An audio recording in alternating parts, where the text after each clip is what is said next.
ضرورت اس بات کی ہے کہ ہم اپنے دل کو حاضر کر کے اللہ سے مانگیں، اخلاص کے ساتھ مانگیں، اور قبولیت کے جو اوقات ہیں یا جو علامات ہیں ان کو سامنے رکھتے ہوئے مانگیں۔ اور پھر ساتھ یہ بھی کہا گیا فَلْيَسْتَجِيبُوا لِي وَلْيُؤْمِنُوا بِي لَعَلَّهُمْ يَرْشُدُونَ، کہ انہیں چاہیے کہ وہ بھی میری بات مانیں، یعنی اگر یہ چاہتے ہیں کہ میں ان کی دعائیں قبول کروں تو پھر انہیں بھی چاہیے جب میں انہیں پکارتا ہوں، ایک تو یہ ہے نا کہ ہم اللہ تعالیٰ کو پکارتے ہیں، اور ایک اللہ تعالیٰ بھی ہمیں پکارتے ہیں، یعنی اللہ سبحانہ وتعالیٰ کب پکارتے؟ ہر اذان میں پکار آتی ہے حی علی الصلاح حی علی الفلاح، تو پھر ہم کیا کرتے ہیں؟ کیا واقعی ہم صلاح کی طرف جاتے ہیں یا نہیں؟ اسی طرح قرآن مجید میں بہت دفعہ یا ایھا الذین آمنوا کہہ کے ہمیں پکارا گیا ہے، اے لوگو جو ایمان لائے ہو، یا ایھا الناس کہہ کے تمام انسانوں کو پکارا گیا ہے۔ تو کیا ہم انسان بھی اپنے رب کی پکار کو سنتے ہیں؟ کیا ہم بھی جواب دیتے ہیں؟ کیا ہم بھی اس کی طرف بڑھتے ہیں؟ اور پھر یہ کہ وَلْيُؤْمِنُوا بِي، چاہیے کہ وہ مجھ پر ایمان لائیں، چاہیے کہ وہ میری بات مانیں، لَعَلَّهُمْ يَرْشُدُونَ، شاید کہ وہ سیدھی راہ پا جائیں۔ رسول اللہ صلی اللہ علیہ وسلم نے فرمایا تم میں سے ہر ایک کی دعا قبول کی جاتی ہے جب تک کہ کوئی گناہ یا قطع رحمی کی دعا نہ کرے، بشرطے کہ جلدی بھی نہ کرے۔ پوچھا گیا یا رسول اللہ وہ جلدی کیا ہے؟ فرمایا یہ کہ کوئی یوں کہے کہ میں نے دعا کی اور میں نے دعا کی، یعنی دوبارہ کہ میں نے تو کئی بار دعا کی، بہت دعا کی، میری تو دعا قبول نہیں ہوتی، اور اس طرح وہ تھک ہار کر دعا کرنا چھوڑ دے۔ ایسا نہ کرے بلکہ دعا کرتا رہے، کیونکہ اس کی قبولیت کے مختلف طریقے ہیں۔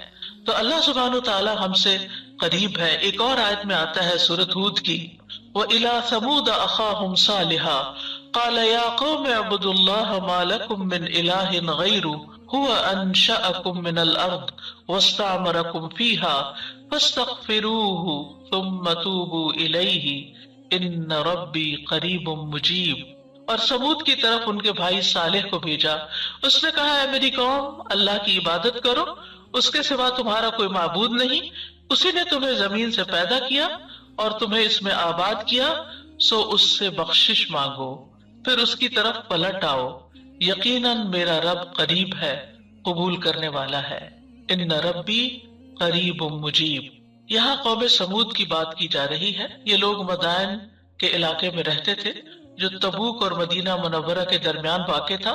صالح علیہ السلام نے اپنی قوم کو ایک طرف اللہ سبحانہ تعالیٰ کی عبادت کی دعوت دی، توحید کی دعوت دی کہ صرف وہی تمہارا معبود ہے جس نے تمہیں پیدا کیا، جس نے تمہیں زمین میں آباد کیا، لہٰذا تم شرک سے اجتناب کرو، صرف اللہ کی طرف رجوع کرو۔ کیوں؟ اس لیے کہ وہ بہت قریب ہے، اپنے بندوں کی دعائیں سنتا ہے۔ تو آپ دیکھیے جو آپ کے قریب ہو اور جو آپ کی بات بھی سنتا ہو، تو کیا آپ نہیں چاہیں گے کہ آپ اس کے قریب ہو؟ یہاں پر آپ دیکھیے کہ دعا کرنے سے پہلے دو چیزوں کی بات ہے، استغفار اور توبہ کی، کہ اس سے استغفار کرو اور توبہ کرو تو تمہاری دعائیں قبول ہوں گی۔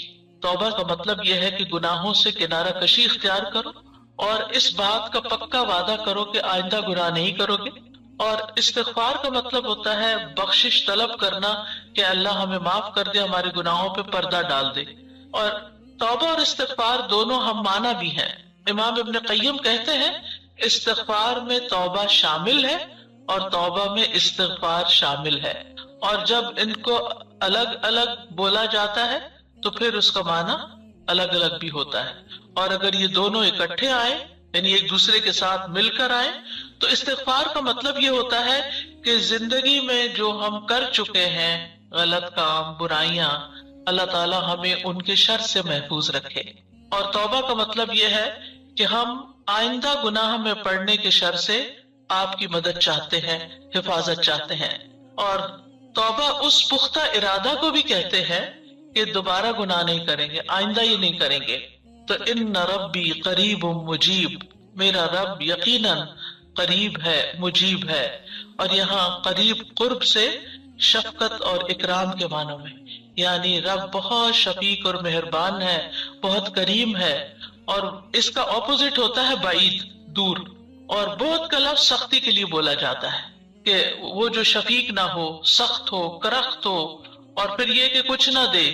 تو ایسا نہیں ہے ہمارا رب. ہمارا رب قریب ہے، مہربان ہے، اور اس کے ساتھ ساتھ یہ کہ وہ اپنے بندوں کا اکرام کرتا ہے.